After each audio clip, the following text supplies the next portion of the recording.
Now, we said that this is hybrid. We've been very fortunate that so far today, all speakers have been in the room. So we now, look at this. It's going to be like watching television. We are going to have a presentation from Unilever. And I assume then we can also ask questions and things, and you will coordinate all of that. That's perfect. So yeah, let's fire away. It's over to you, Jens.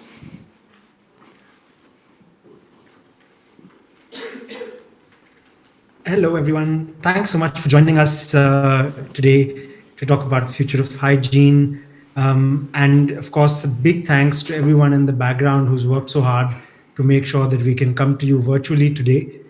We're sad to be missing out and not be in Berlin with you, but thanks to a great team, we can at least come to you virtually. As we start, I want you to rewind a year and think back at October 2020. And you might remember there were many conversations at that time where everyone was contemplating what's the future going to look like. People were thinking about that personally. People were thinking about that for their organizations, for their brands and their businesses. And it was a time which gave us a lot of an opportunity for reflection. In that context, Unilever and Quantum came together. And we started contemplating this question, what is the future of hygiene? Now, amongst the many futures that were being discussed, hygiene was possibly as center stage as it has ever been. Never before have politicians done daily briefings on hygiene, and people have been talking about hygiene on a daily basis. Of course, we worked on that project together. It got to good outcomes, which we can now say looking back. But today is not about the content. Today, we're not going to talk about what the future of hygiene is, but we are going to talk about how we actually got there, and how we disrupted the conventional client agency paradigm in our journey to getting to the future of hygiene. So we're talking less about the subject matter today, much more about ways of working. So we're going to talk about 5 things to you today. The first is how we organized ourselves in sprints. The second thing we're going to talk about is how we created one team, agile best practices, speculative design as a methodology, and an end-to-end outcome orientation as the 5th point. So let's get started. First, let's talk about this notion of sprints. Now, we've heard the term before. It's used a lot in software development. It's used a lot in technology. It's used in innovation a lot. But in research, and in the insights world, we hear sprints, but we don't necessarily always understand how sprints are used and the ways in which they work. For us, it was important that we moved away from this linear step-by-step approach, and we imagined this square as a circle, and we said, actually, there is a way of thinking about this in a sprint-based way. What that meant for us was that all of our work was designed in these self-contained units, each with its own specific goal. The time was fixed. So if we said that we're going to spend 2 weeks to do something, we would spend 2 weeks, irrespective of how interesting it was only 2 weeks. And so speed was critical for us in how we moved forward. Now, why are sprints so important? And why were sprints important in this particular project context? In this context, we discovered that just the nature of the pandemic meant that sprints were great because every week things were changing. Case numbers were changing. Lockdown rules were changing. What different governments were doing was changing. Innovations were coming out on a weekly basis. And in that environment, if we missed something in an earlier sprint, we could pick it up in a later one. And so organizing ourselves in sprints worked very well for us. It allowed us to build on existing knowledge and also really work with all of the knowledge that was rapidly coming in to all of us at that time. It was also a period where businesses were not happy to wait and were not happy to say, you know what, we'll wait for 3 months and then we'll act on this. Not at all. It was a time when decisions were being made on a weekly, fortnightly basis, and we were able to deliver that to our many stakeholders in Unilever. And it's an ambitious question, the future of hygiene. I mean, you could talk about it endlessly. but it allowed us to deliver to this ambitious scope in a really limited time. So sprints allowed and facilitated all of that to happen in a collaborative Quantum and Unilever team. And in the spirit of that, I'll invite Christy to talk about the next point. Great. Thank you, Sid. So point number 2 for us, it's about creating this one team across Quantum and Unilever to examine the issue from kind of different perspectives. And in order to do that, let's think about how the traditional way actually works, right? The traditional way, it's usually about splitting the agency and from the 2 individuals organizations and mix them up throughout the projects and the tasks to bring that inside in, inside out, outside in, inside out kind of lenses that were simultaneously applied. So for that, we have set our minds that future of hygiene was actually going to change this dynamic completely between the agency, and will move from stakeholders to, having that one unite collaborative team, working in a collaboration to expand the future of future of hygiene dynamics. This forming of united team may actually seem very easy to do, right?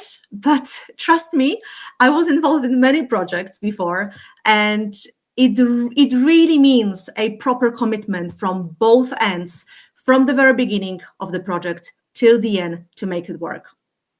But because of that outside in, inside out lenses, we were able to put synthesis together. They were super grounded, they were expansive, and they were actionable from day one.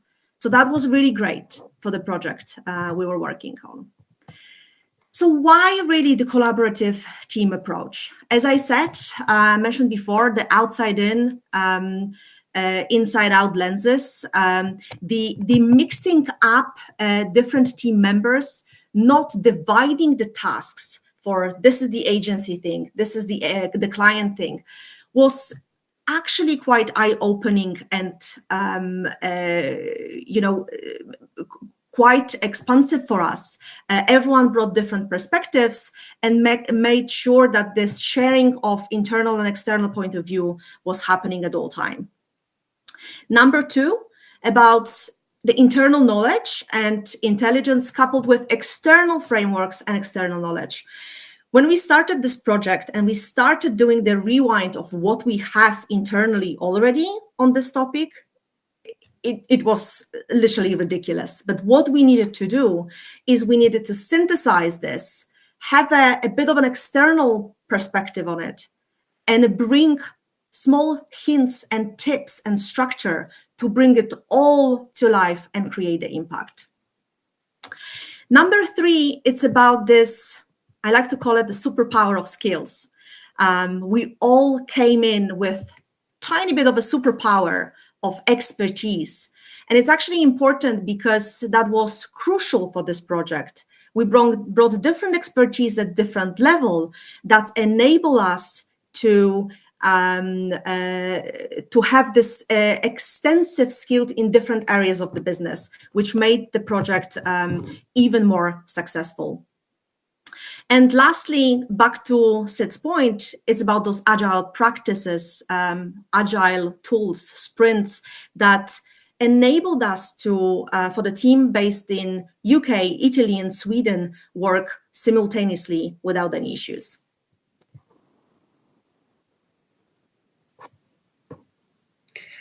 Thanks so much, Christy. I'll cover this third point really quickly, which is really about agile best practices. Now, if you're in an agency business and you're listening to us, think about that time when a client said, "This is all great. Let's just do this cheaper and faster, and let's be agile about it." And it's a word that is often thrown around when people are negotiating, when timelines are being crunched. But it doesn't have to be this way, because agile is not just about the same process and faster and cheaper, but agile should be about a process that is designed for agile. And through this project, one of the key learnings in our ways of working is how that kind of methodology and that process designed for agility actually delivers on agility as well. Um, what this meant for us was that we adopted all of the agile rituals that you might see in software development or innovation or any other agile process, where there were daily stand-up meetings. That we had retrospectives after every sprint, discussing how that sprint went. There was a shared Kanban board, which was really our way of tracking progress around all the activities, and with clear ownership, and a clear sense of progression around those tasks.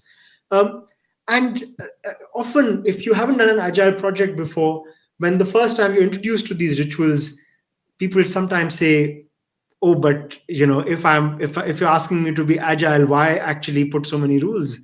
But really, our experience is that rituals set you free. What they do is they enable the flexibility rather than create rigidity. They drive shared understanding, shared ownership, and very importantly, they prevent cost and time overruns, which is important for both people in the client side and in the agency side, and really for that kind of one team.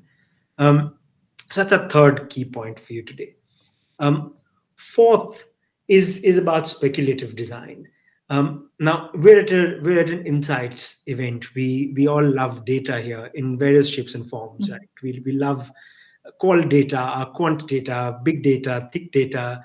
Um, but even with all of that data, there is sometimes an assumption when thinking about the future is that there is a straight line between the past and the future. That if I look 10 years in the past and I create a very sophisticated forecasting model, of course I can see the future. Um, but last year told us that we didn't. That very few models actually accounted for a pandemic. Even today, very few forecasting models account for massive changes due to climate change. And so this element of chaos exists in the future. And to consider that, what we really need to do is think about nonlinear futures. So data is fantastic and data grounds us, but where do we bring a sense of creative possibilities to go beyond the data and look at nonlinear futures? That's where speculative design comes in. This is not our framework. This is a very well established futuring framework, the futures cones, which looks at various time horizons from probable futures, plausible futures to possible futures where anything is possible, within the realm of, well, scientific possibility, I suppose. And when you look at this, the probable futures data could take you to, but if you want to look more expansively, you need creative possibilities to come to the table. How do you even go about doing that? Um, the way we did this is we actually went to a bunch of futurists, artists, inventors, thinkers, architects, and we posed to them interesting what if questions. We said, what if the pandemic never ended? What if our engagement with public spaces was forever changed? Um, Create that world, build a world for us set in the future so that we can understand the present better. Um, this particular futurist imagined a scenario where they said, two friends having a conversation saying, let's go out for a beer. Oh, sorry, this week is just for residents. Maybe they'll let you in if you've got your med ID. You've recently been screened, right? I want to mention the timing of this illustration that you see in front of you is before vaccine passports came into play, is before this idea of your COVID test results could get you entry into various places happened, and before your friends casually started to say, "Oh, if you're coming to a party, please do a lateral flow test before you come." And this graphic predates all of those phenomena. Um, and so speculative design really helped us go past data-driven forecasts, and it really helped us to not be limited in any way.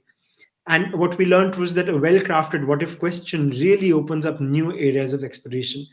It's not important whether or not that future happens. It is important the questions it raises and how we think about those questions. Because a fictional future gives us a sharper perspective on the present. And that's why it is so important. Um, Christy. Great. So that leads us to point number 5. End-to-end outcome orientation with a living document approach. So what did we do in here? In the conventional research, unlike in a conventional research, we decided not to wait for the end of the project to write a report or to come up with opportunity space document. Actually, after the very first sprint, we had the living document, final output that it was just getting sharper and sharper every time that we were finishing another week of work. First sprint, just to give you an idea, finished after 2 weeks. So already after 2 weeks, we were able to engage with the stakeholders. We were able to give them already something to work with in terms of the final output. So they were getting familiar with what we were sharing with them. It was just getting a little bit sharper with their feedback and with their inputs coming in as we were kind of engaging with them. So this, again, we had the final presentation that was created as we were going along, already after the 2 weeks sprint, and the opportunity spaces were equally created pretty much at the same time, just getting better and better by a week. So why living document approach? First of all, it allowed us to have that ongoing conversation and engagement early on with the stakeholders, bring them on a journey with us, and make sure that they had something that they could actually implement and rely on in terms of the business decision making as we were going through this project. It allowed us for the two-way input.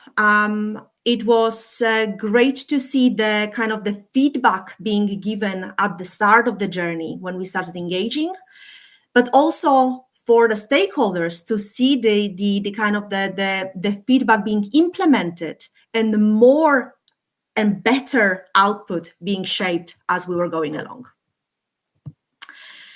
So there you have it. This is our recipe for success in terms of the shaking up a little bit this dynamic of agency and client relationship. I think for more to come in the future for Unilever and Quantum for sure, whilst actually having lots of fun on the way as well, I must admit.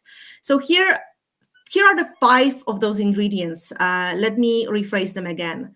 Number 1, organizing research in sprints to move forward with pace. Speed and agility were absolutely key for us in that project, and sprints enabled us and made us accountable to deliver against what we wanted to achieve. Collaborative one-team spirit across Quantum and Unilever to examine the issue from different perspectives. As I said, easier said than done, but it was actually commitment from both of the companies to make it happen. Adopting Agile best practices. Again, design for Agile from the very beginning. Using speculative design. Don't rely on data. I think what we've learned in the last 18 months only, data is great, but you also have to think about different scenarios. Unpredictable is probably the word of the last 18 months, right? And lastly, end-to-end outcome orientation with a living document, something that you can actually keep bringing back to the business and enable the conversation, show and give it to the stakeholders to already apply as they kind of make the decisions in their markets and globally.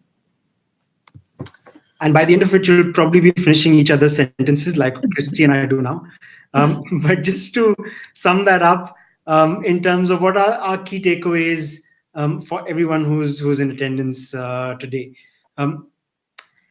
This doesn't work for all projects. We'll be the first people to say that. But if you're sitting there and thinking, this is fairly unique, I don't think it will ever apply to my organization, think again.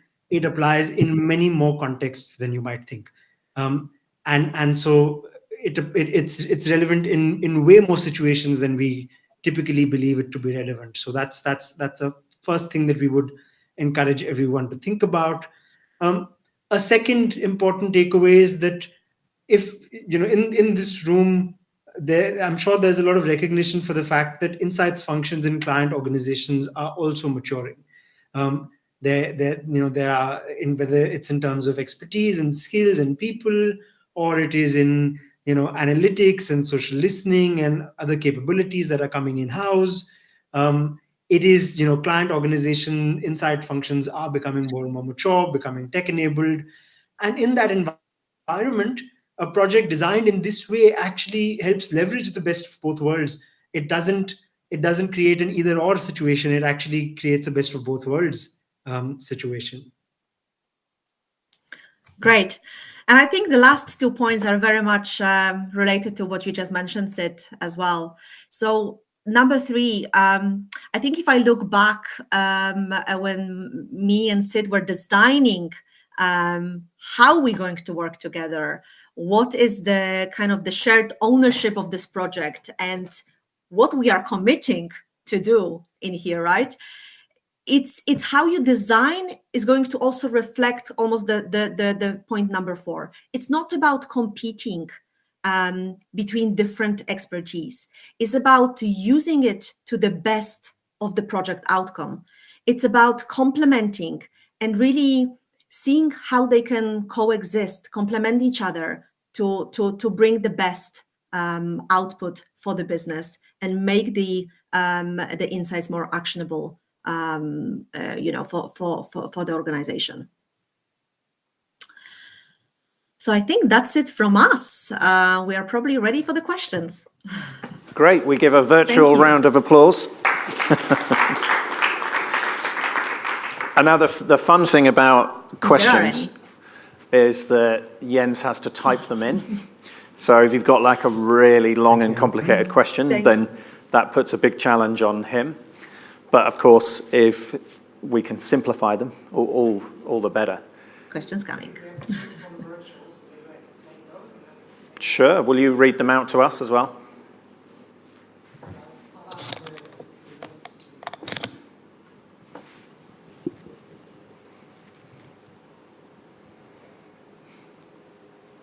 Okay. Christy, should I take this one? Please go ahead. So the question that's come through is, what are the downsides of sprints? And did you encounter any problems with this approach? I think more than downside, I would say watch out. Actually, one watch out and one downside, because I do want to answer the question and not dodge it. The watch out is all the stakeholders, key stakeholders need to know that this is being done in a sprint-based way. If they don't, then expectations are not aligned and it doesn't work.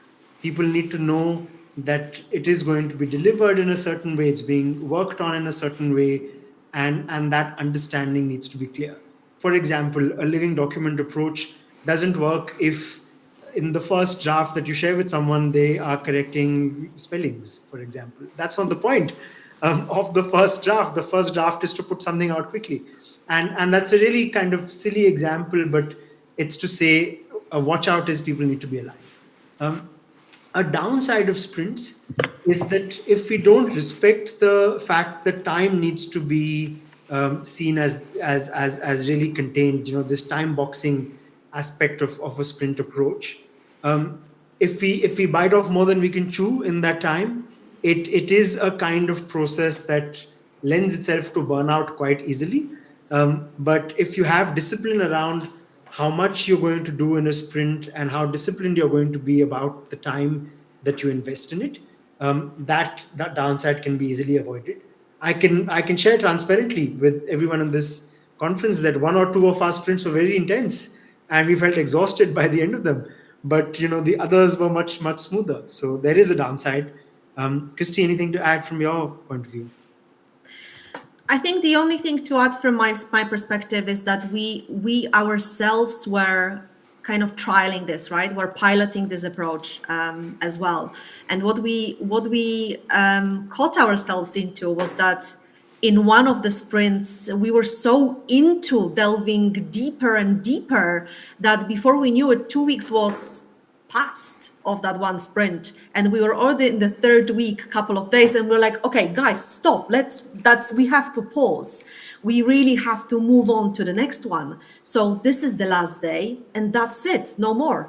So, you can very quickly almost disregard those timings because you are so into the topic. But we managed to shake things up a little bit, pause, move on very quickly, and actually manage to secure that time that we've taken from the next sprint and get things going and on track very quickly.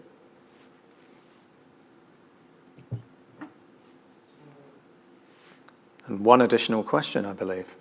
Do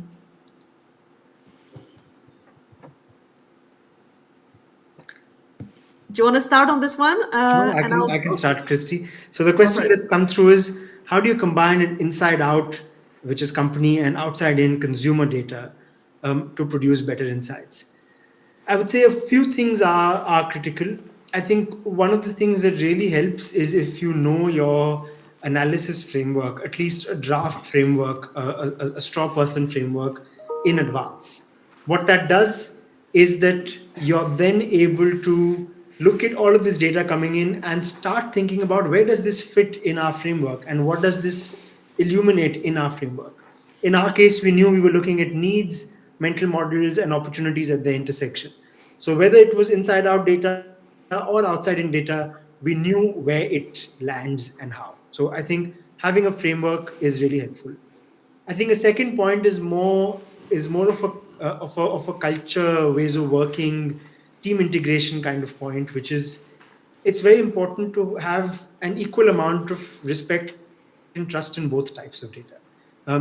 It's very easy in today's world that for different sources to kind of assume superiority and say this data is better because it is straight from the consumer's mouth, or this data is better because it's numerical, and this we have to very consciously break down this data superiority approach and say all data is useful data. The question we're asking is not whether this is better than that, but the question we're asking is what does this mean for us? Which I think is the third kind of important lesson, that being outcome oriented is important in combining those feeds to produce better insights.